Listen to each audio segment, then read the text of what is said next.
The Gift of the Magi by O. Henry. $1.87. That was all. And 60 cents of it was in pennies.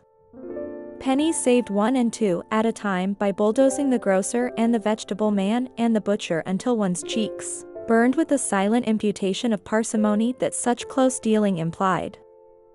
3 times Della counted it. $1.87. And the next day would be Christmas. There was clearly nothing to do but flop down on the shabby little couch and howl. So Della did it. Which instigates the moral reflection that life is made up of sobs, sniffles, and smiles, with sniffles predominating. While the mistress of the home is gradually subsiding from the first stage to the second, take a look at the home. A furnished flat at $8 per week. It did not exactly beggar description, but it certainly had that word on the lookout for the mendicancy squad.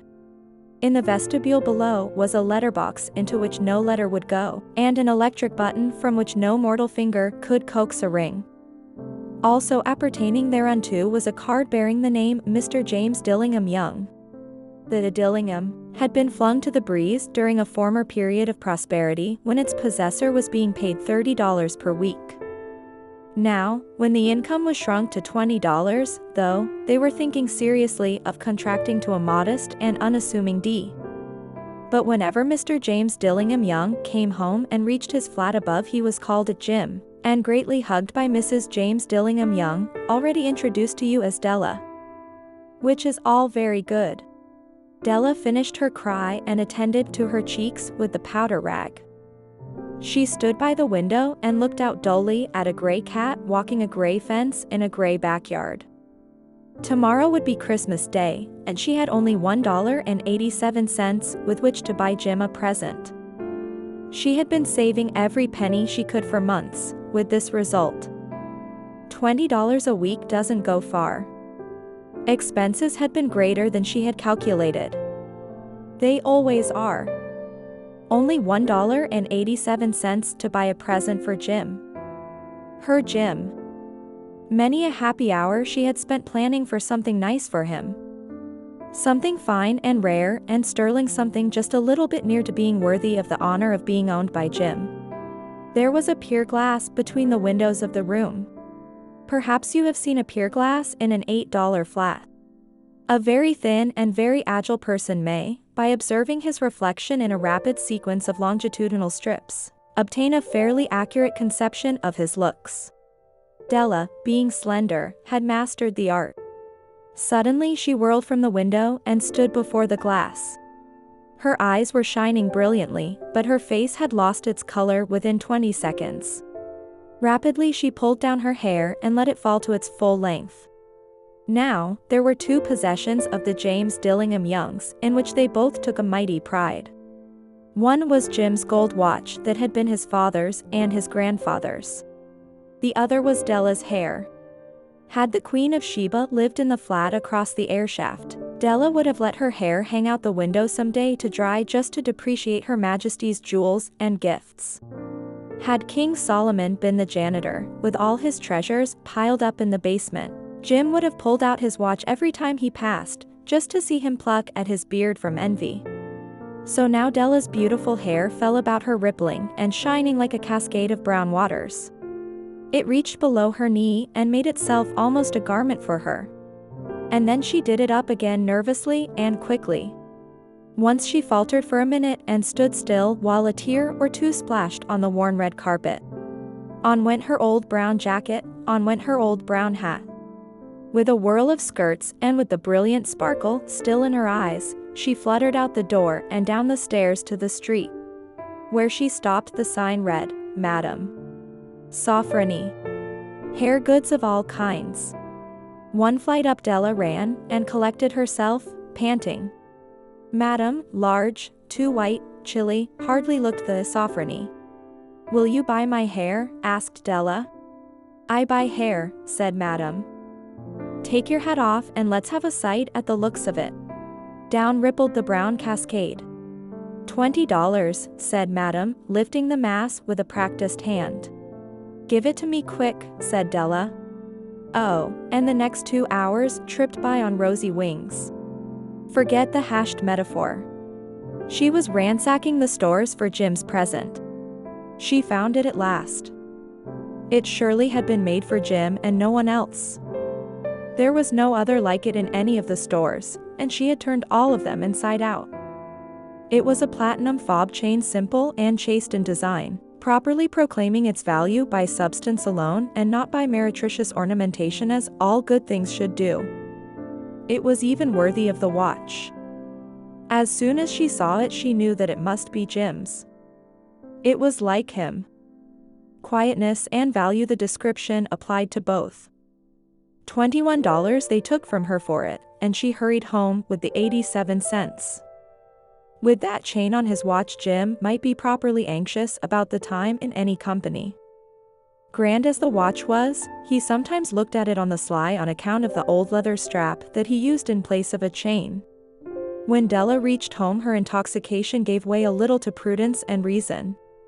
She got out her curling irons and lighted the gas and went to work repairing the ravages made by generosity added to love.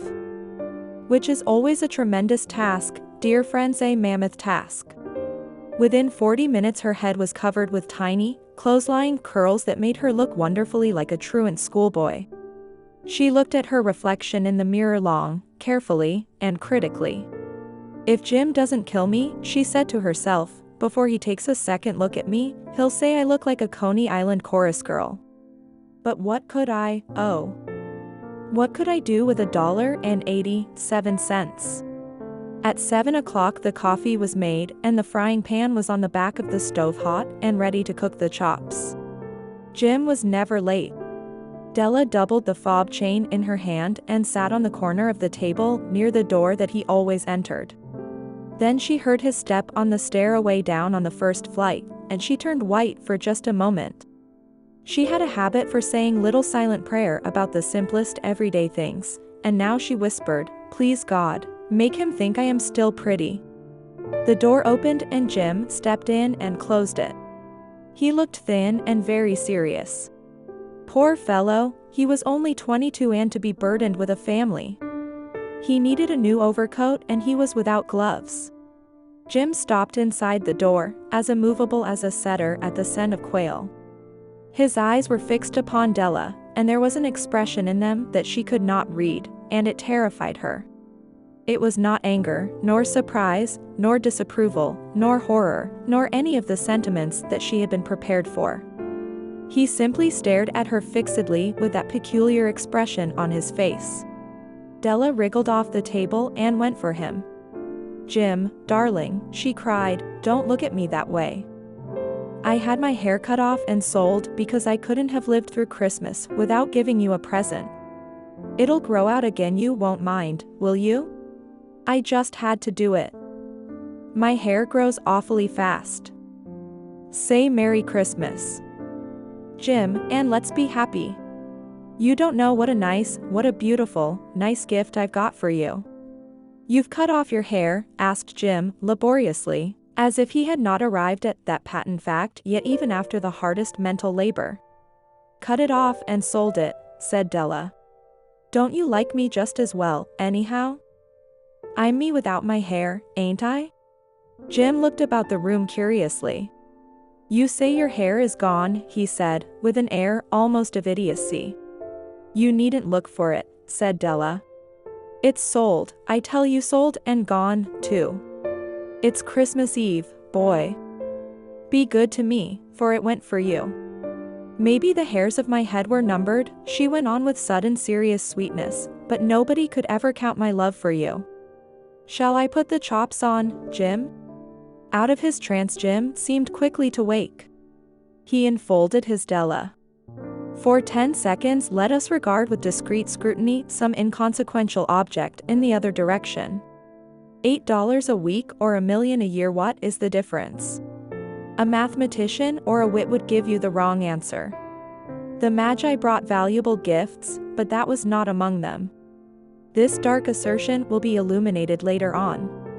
Jim drew a package from his overcoat pocket and threw it upon the table. "Don't make any mistake, Dell," he said, "about me. I don't think there's anything in the way of a haircut or a shave or a shampoo that could make me like my girl any less. But if you'll unwrap that package, you may see why you had me going a while at first."